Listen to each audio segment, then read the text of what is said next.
Welcome to South Asia Maps. This is your presenter Rioting. South Asia Maps is a intellectual Kshatriya education channel. I will bring you the knowledge of South Asian region for my audience in the form of maps and icons and images. And if you are following me at other social media channels, you can go to my main YouTube channel, South Asia Maps JRD. I already have more than 135 meticulously made presentations for you on South Asian region. And if you like the content, you can subscribe them and bring to the notice of your friends. Coming to today's topic of discussion. Did British partition India? The answer is no. Who partitioned India in 1947? Islam partitioned India. The followers of Islam, Muslims, partitioned India. But why we were not told this fact by our leaders? Because the militant ideology of Islam, which is a closed creed, imposed a censorship of discussion of its dogmas and fundamentals and its theology. Congress leaders took an easy way to pass the buck to the British. They said British partitioned India rather than Islam partitioned India. This censorship of discussion of Islam was lifted by Voice of India think tank by the end of 20th century in 1990s and so on by Mahayogi Sri Ram Swarupji and Sita Ram Goel, dr.K.Elst. They defied this sponsorship imposed by Islam. We will look at, did the British really partitioned so many countries they ruled? Some examples of Nigeria, Ceylon, Sri Lanka, Malay Peninsula, Cyprus, and so on. Here I have given a simple example of Radcliffe line, that is the ideological boundary between Darul Islam, Islamic land, means Muslims, Ummatul Muhammadin, and Illam. There is a typo here. Illam means the light period in their perception, and Ummah, the Muslim community, and enemy's land or Harb's land, sword to be put to sword, Darul Harb, Kafirs and Jahiliya, and so on. That is the Radcliffe line, the line awarded by the British judge, partitioned India. Partition award between Muslims and non-Muslims. It is not between Hindus and Muslims. That is also very, very important. And here we see British ruled many parts of the world. British ruled. They ruled Nigeria. Nigeria, northern part of Nigeria, is Islamic territory. The Hausa Muslims, Fulani Muslims, Kanuri Muslims, all of them they lived. This is the Lake Chad here. Southern part, Christian converts, the missionaries converted them. Yoruba tribe, Igbo tribe, Ija tribes lived, so on. When British left that country, they didn't favor their core religion is the Christian demand for partition of the country. They hand over the entire territory which they accumulated to the northern Hausa, Fulani, Kanuri Muslims and left it. And Muslims form nearly 75% of the population of the country, 70 or so, and remaining 30 Kafirs, that is predominantly Christians and natives. They didn't partition it. So northern Nigerian region ruled by sultans, southern Nigerian region, the capital, largest city, Lagos and Ibadan here, this is the Biafra.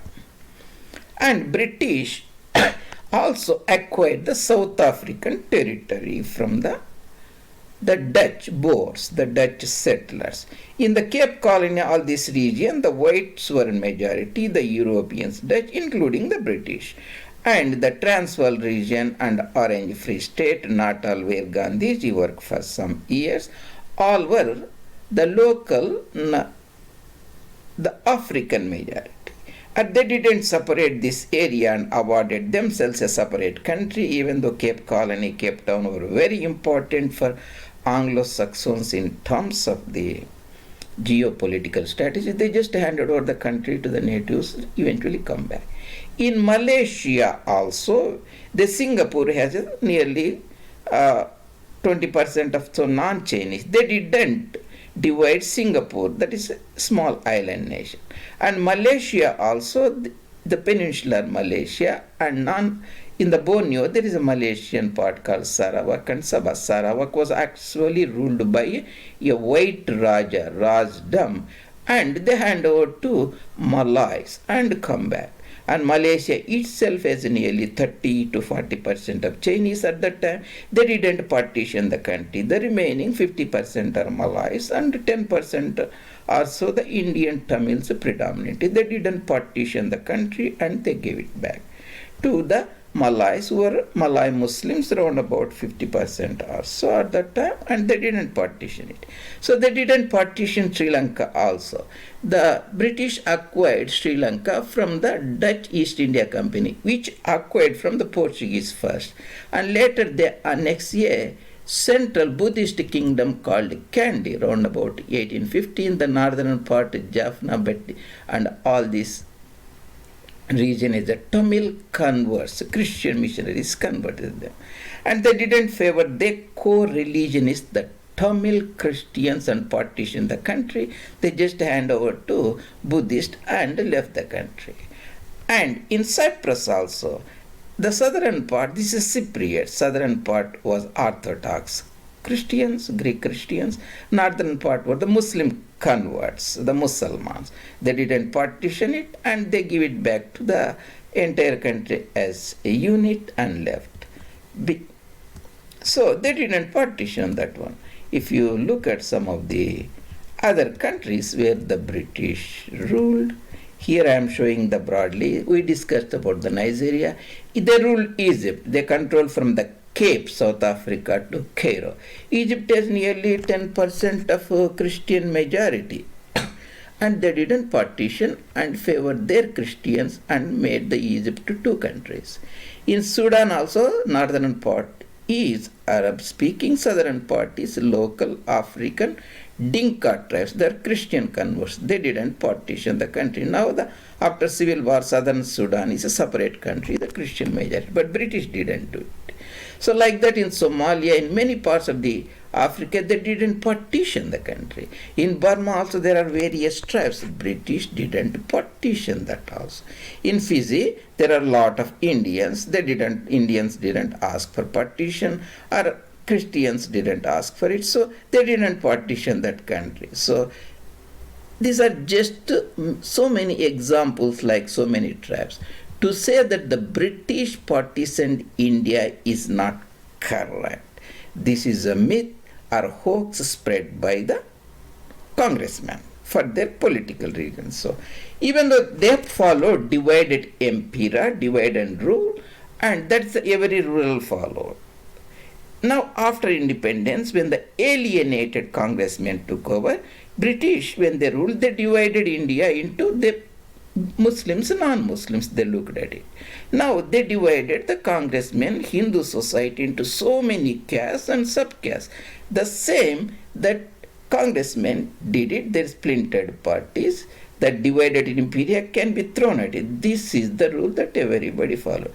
British before came to India, there was already a division was there. The Islam divides the mankind into Darul Islam, Darul Harb, the division. And the previous Muslim conquistadors, British sympathized with Muslim conquistadors because they are not native power like Muslim conquistador, the British conquistador. In that aspect, we can blame them. That's only one aspect. They didn't even divide Fiji, they didn't even divide Iraq between the Arabs and Kurds, even though before the World War I there was a Kurdish Republic. British should have done it, they didn't do it, in many parts they didn't divide. So if somebody says, then if they didn't divide, why the congressmen, our leaders, told it? Because If you say there were no British voters in India to accommodate them, the Congress, because after partition, the wrong policies of Gandhiji and Nehruji, they gave 5 provinces Subhas, that is Sindh and Paschim Punjab and Beluch, Khyber Pakhtunkhwa, Peshawar and Purbi Bengal. Here I have not shown. And they still kept the Mussalmans in India and cultivated them the solid vote banks.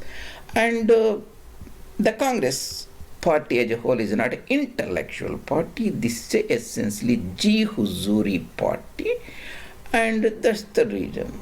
So finally, did British partition India? The answer is no.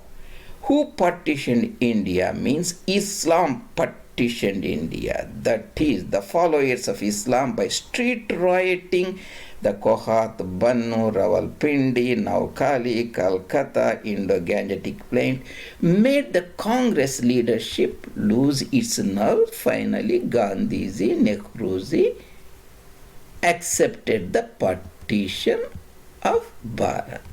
So, still the large number of same ideologies survives. That is the same ideology, the militant conversion-based ideology of Quran, Hadith, Sunnah, Sharia, Revelations, Allah and Prophet. So, as now you have to decide what to do, what is going to happen. The militant aspect of Islam is cultivated still in India. Hindus need to think about it. One way to do it, Mahayogi Sri Ram Swarup ji and Sita Ram Goel ji authored extensively critiquing Islam. They are called modern India's greatest thinkers. They started intellectual think tank Voice of India, and they have given the practical solutions how to solve this Islamic problem in India. So that is in essence about who partitioned India. British didn't partition India, but Islam, followers of Islam, the street riots partitioned India. And we'll talk about the partition aspects later in other presentations. Thank you very much. See you later.